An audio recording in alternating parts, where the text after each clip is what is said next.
Olá, meu nome é Arthur Balbão e, juntamente com José Braz e com Lucas Somainoli, nós iremos apresentar os principais conceitos e propriedades da linguagem de programação Julia.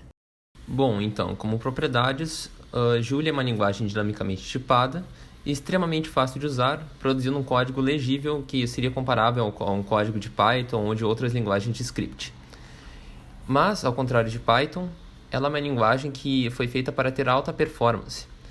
E ela consegue ter essas duas características ao mesmo tempo, de ser uma linguagem fácil de usar, legível e de alta performance, tendo uma compilação que é conhecida como just-in-time, que não é uma compilação que ocorre como de forma tradicional em tempo de compilação, mas sim ela acontece em runtime. A linguagem faz uma inferência dos tipos presentes no código e aí ela produz um código para uma linguagem de mais baixo nível para a máquina LLVM. Uma outra característica da linguagem é que ela também consegue chamar funções de outras linguagens, como por exemplo Python e outras como, através de funções como PyCal. No gráfico é possível ver como Julia se equipara em linguagens de mais alta performance, como Rust e Go. Em termos de aplicações, Julia é uma linguagem que vem sendo utilizada bastante para machine learning. No caso, já há diversos pacotes e bibliotecas na linguagem, como exemplo o Flux e o KNet, KNet sendo um framework para deep learning. A linguagem também vai ganhando bastante importância em computação científica, porque essa é uma área que é necessário ter linguagens que tenham uma excelente performance.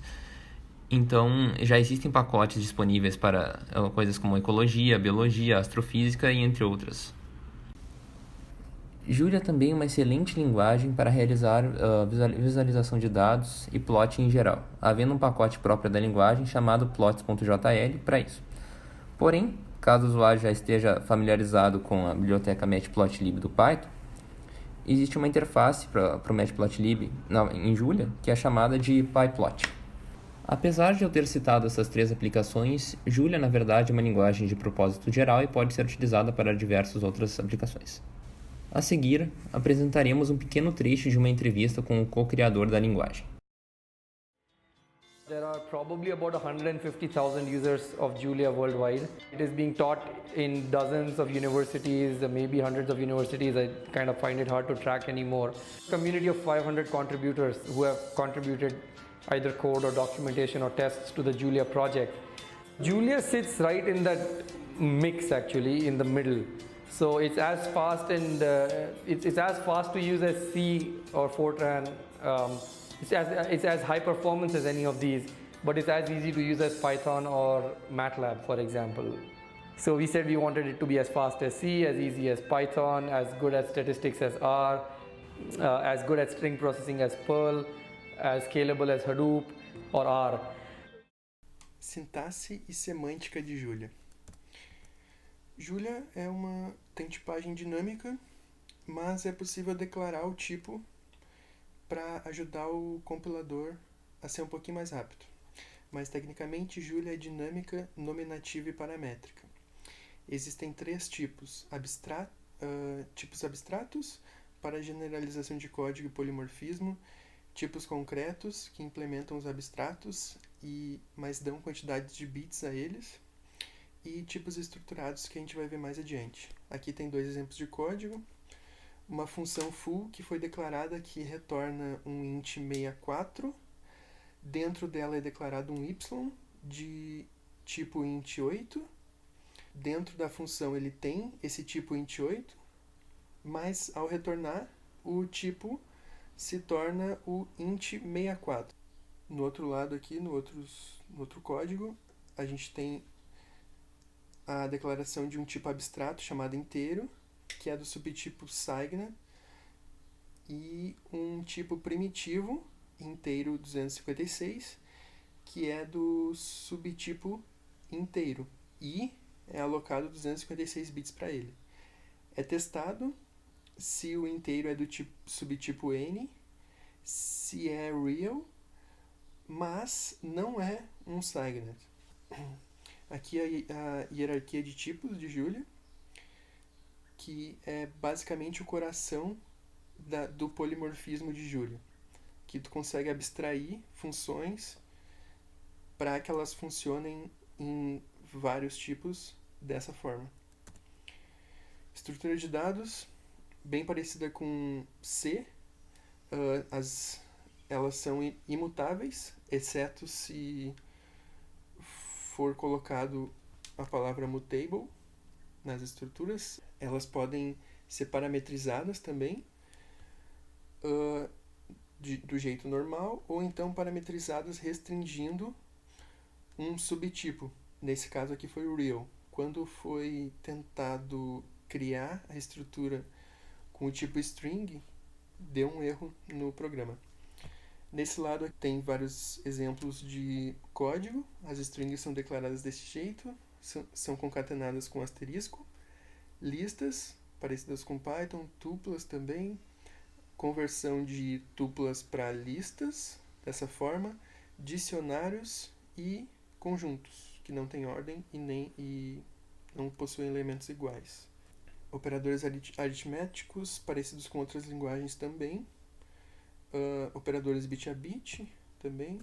Operadores de teste, funções de equidade, controle de fluxo. Aqui o interessante é que tu pode encadear testes. Eu fiz ali 1 é menor ou igual que o vetor e é menor ou igual que 7. Esse ponto ele significa que ele vai testar para todos os elementos de V e vai gerar um vetor com a saída de booleanos. Daí no if aqui eu só fiz um teste se todos são true, então ele executa isso. Aqui a gente tem um loop for para todos os elementos de V e o loop while também, que executa enquanto for verdade aquela expressão. Aqui um tratamento de exceção, como esse vetor aqui tem um índice de 1 a 5, eu colocando 6 eu vou estar saindo do limite do vetor. E o tratamento de exceção é feito dessa forma. O finally sempre executa, independente se caiu no catch ou não. Funções. Existem várias formas de definir uma função. Tu pode definir desse jeito, padrão da linguagem, omitindo a palavra return, fazendo uma função inline, ou então com lambda atribuindo um nome para essa função. Quantidade de parâmetros pode ser variável, botando os 3 pontinhos. Parâmetros opcionais e múltiplos retornos também separados por vírgulas. Então, aqui a gente tem um exemplo de aplicar a função poll em um vetor que tem os elementos de 1 a 5. Usando o operador ponto, para cada elemento de V aplica poll, ou então também usando o operador ponto, mas com funções encadeadas, que seria para cada elemento de V, tu joga o elemento para poll e depois imprime ele. Depois que tu tiver todos esses formados, tu imprime. Ou então ainda reconstruindo a lista. Comparação. Comparar agora um código C imprimindo uma tabuada do 1 ao 10. Para C a gente precisa de 6 linhas. Para Julia a gente pode fazer com 3. Tem como tu fazer essa estrutura de for aqui, usando 2 índices. Ou então, tu pode fazer em uma linha só. Como? Criando uma lista de strings e jogando essa lista elemento a elemento para a função print ln. Discutiremos agora as funcionalidades de Julia com relação aos paradigmas de linguagem de programação estudados na disciplina.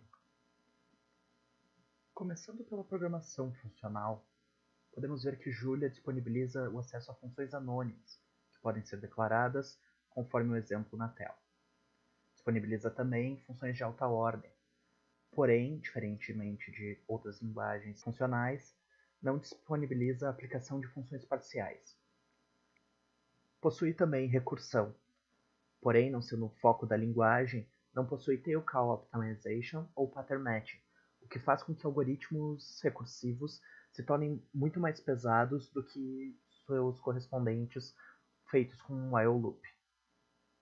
Com relação à imutabilidade, a linguagem tem por padrão tipos mutáveis, mas as estruturas geradas pelo usuário através do construtor struct são imutáveis, além de existir a possibilidade de gerar tipos imutáveis. Com relação à orientação a objetos, Julia não tem classes propriamente ditas. Devido ao Multiple Dispatch, os métodos não podem ser diretamente ligados aos objetos. Isso permite que o método seja selecionado a partir de todos os parâmetros envolvidos, mas gera um pior encapsulamento devido à não ligação direta entre método e objeto. Julia só é capaz de lidar com herança no que se refere a tipos de dados, visto que os métodos existem à parte dos objetos. Com relação à programação lógica, Julia não tem construções disponíveis nativamente para suportar o paradigma. Existem algumas implementações externas, porém estão bastante defasadas com relação à versão atual da linguagem.